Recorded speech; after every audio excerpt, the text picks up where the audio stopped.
अल्लाह ताला ने मर्द में एक हिस्सा इश्क और 7 हिस्से अकल रखी है, जबकि औरत ने एक हिस्सा अकल का और 7 हिस्से इश्क रखा है। लेकिन आपने फिर भी कभी ये नहीं सुना होगा कि कोई औरत किसी मर्द के इश्क में पागल हो गई या फिर उसकी मोहब्बत में अपना ज़हनी तवाज़ुन गवा बैठी, जबकि कई मर्द कबारे मर गए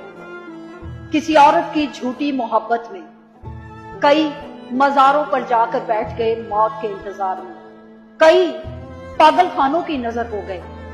बहुत सौ ने अपनी जिंदगी गुनाहों से भर ली। मर्द का एक हिस्सा इश्क, औरत के 7 हिस्से इश्क पर